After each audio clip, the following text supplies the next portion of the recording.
Muchas gracias por estar con nosotros, Enrique. Muy buenos días. Buen 2022. No te escuchaba. Pon tu audio, por favor. Muy buenos días, Eduardo, ¿Cómo a estás? ti, a todo el equipo. Muchas gracias por la invitación a tu programa. A tus Muchas órdenes. gracias. ¿Pasaste el fin de año en casa?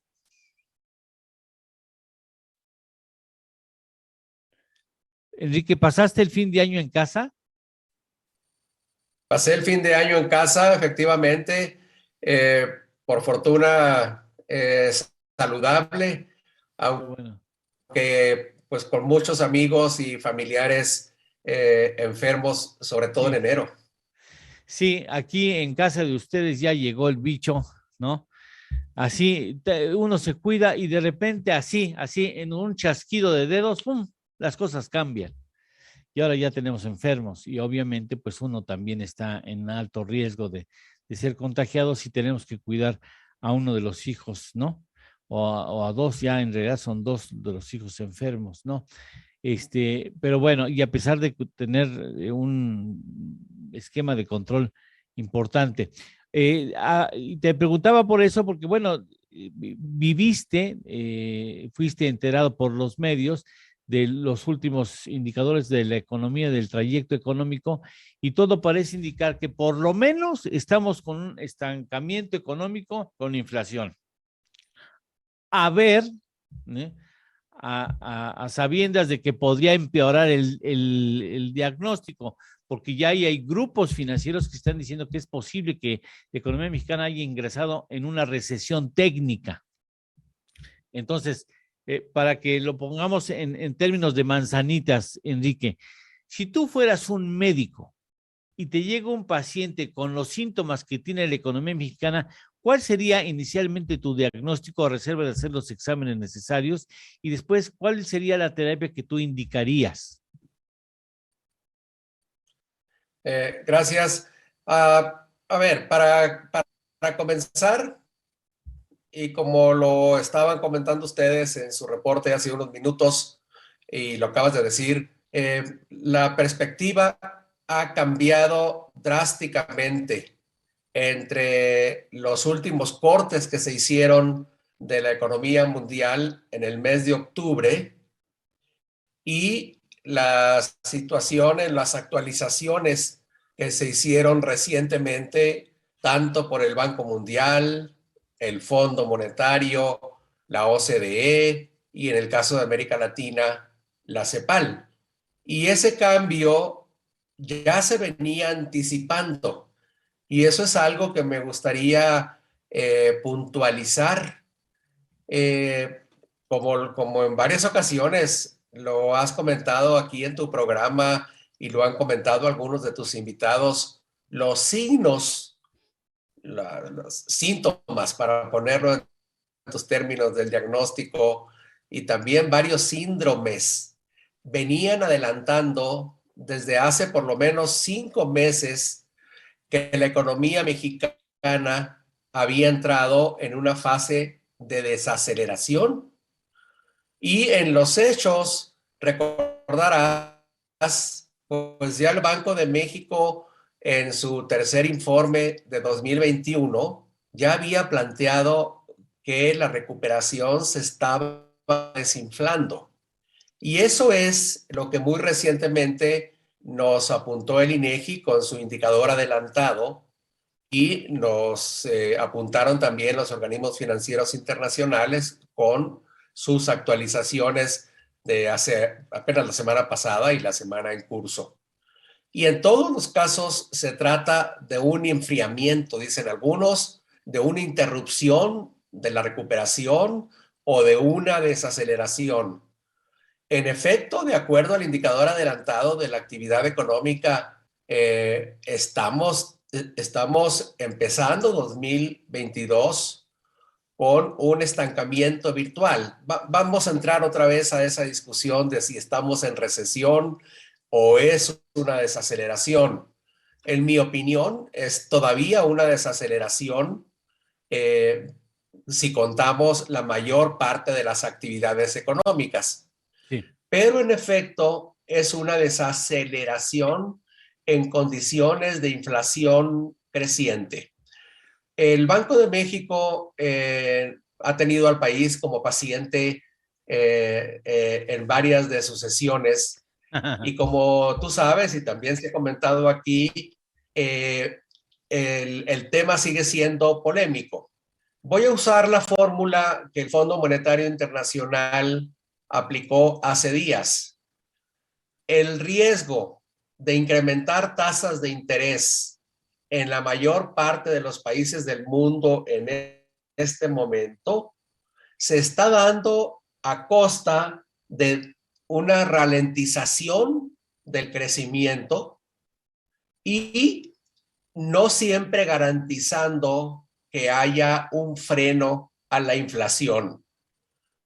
Estamos en una situación en la cual vamos a tener que optar nuevamente entre contribuir al enfriamiento de la economía y del crecimiento, principalmente por el encarecimiento del crédito, y atacar las raíces de la inflación.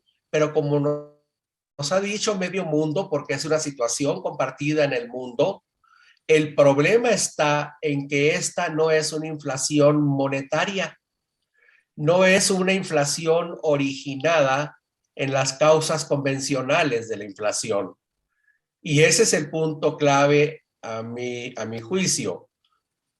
Por un lado, el incremento de tasas de interés que venimos viendo en México desde junio de 2021, cuando empezó esa fase de ascenso, pues no hay evidencias de que haya contribuido al control de la inflación.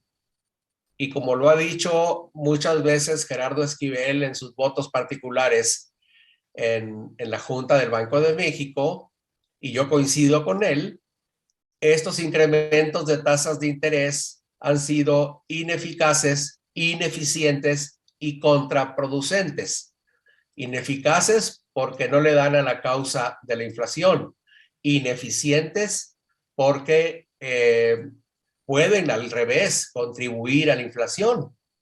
Y contraproducentes porque están afectando la situación de la economía. En estas circunstancias, sin embargo, cuando muchos países están incrementando la tasa de interés, pues el Banco de México sí ha visto de espaldas contra la pared y es muy probable que en la próxima decisión del Banco de México vuelva a haber un aumento, incluso de 50 puntos base, probablemente para pasar ahora a 6% de la tasa de interés. Sin embargo, como ayer anunció la Fed que no incrementaría su tasa, que probablemente lo haga hasta enero, pues también es probable que el Banco de México o se espere un mes más o aumente solo 25 puntos base para que la tasa quede en 5.75. Y aquí la clave, Eduardo, está en afinar el diagnóstico y precisar si la inflación va a la baja en nuestro país. Y yo pienso que sí, que la mayoría de las presiones ya se manifestaron el segundo semestre de 2021 y que si bien la inercia continúa, la expectativa de mediano plazo es que la inflación se controle. Yo, por lo tanto, al paciente lo que le aplicaría es mantener las tasas de interés como están para no dificultar más el crecimiento, porque, como has dicho, pues estamos ya en una franca desaceleración y con muy mala perspectiva para 2022. Seguimos este ejercicio de simular que México es un enfermo y la política económica, el médico. Fíjate que no me parece, no me parece ilógico pensar que la medicina, el incremento en las tasas acabe haciendo más lenta la actividad económica en el país, en un contexto en el que antes de estar enfermo el paciente no se alimentaba correctamente. O sea, la inversión en México ha sufrido más de 18 meses consecutivos de contracción. O sea, prácticamente 2 años de contracción económica, la inversión ¿Cómo puede un paciente recuperarse cuando tiene 2 años de no comer correctamente? No hay crecimiento si antes no hay una inversión.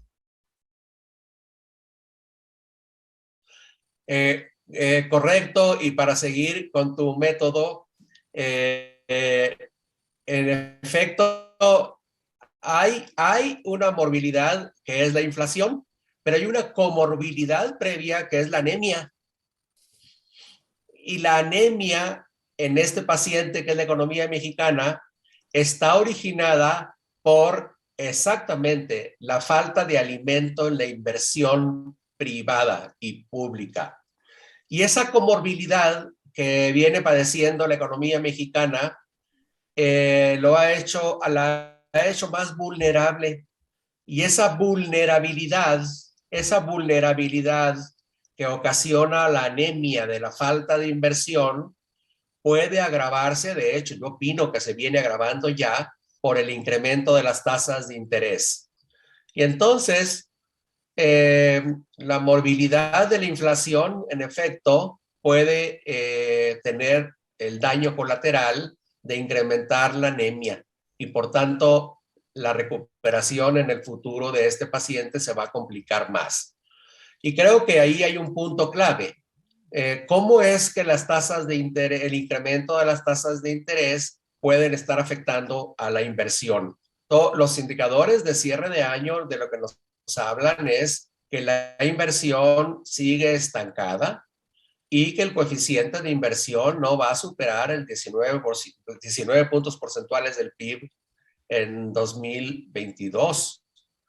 En los próximos días vamos a ver la actualización de las expectativas en la encuesta de Banco de México, y lo que ya se veía en la última, que fue a mediados de diciembre, pues es que la expectativa de la inversión es mala. Y creo que ese será el problema principal con el que habrá que seguir lidiando. Y atender la anemia de la falta de inversión va a suponer, pues, literalmente, y sigo con tu metáfora, más hierro, más Sí, inversión. sí. Y me ha extrañado mucho, por cierto, que el tantas veces anunciado nuevo paquete de inversión con el sector privado, Sí. lo ha anunciado el presidente de la República, lo comentó en la última reunión que tuvo con empresarios en el Museo Calus hace semanas, lo ha comentado el Consejo Coordinador Empresarial, y el paquete de inversión no aparece por ningún lado. Sí. Y entonces no deja de preocuparme, porque en el fondo entonces ahí está el problema y es a lo que habría que enfocarse. Enrique, me da mucho gusto y fíjate que es muy útil para que el público que no está versado en temas económicos entienda de qué se trata. Si asumimos esta metáfora del enfermo, del país como un enfermo, ayudará a que la gente entienda cuáles son los problemas clave para poder atender al paciente. Estaremos en contacto contigo como siempre. Te agradezco infinitamente que tengas la gentileza de estar aquí con nosotros. Te deseo toda suerte de parabienes, comenzando por la salud en casa, ¿no? Y un ambiente armónico en el trabajo, en la investigación. Y te agradezco de manera muy especial que estés en esta tu casa. Muchas gracias y hasta muy pronto, espero. Al contrario, yo les agradezco y les deseo que estén muy bien igualmente. Un Hasta abrazo, luego. gracias Enrique, gracias.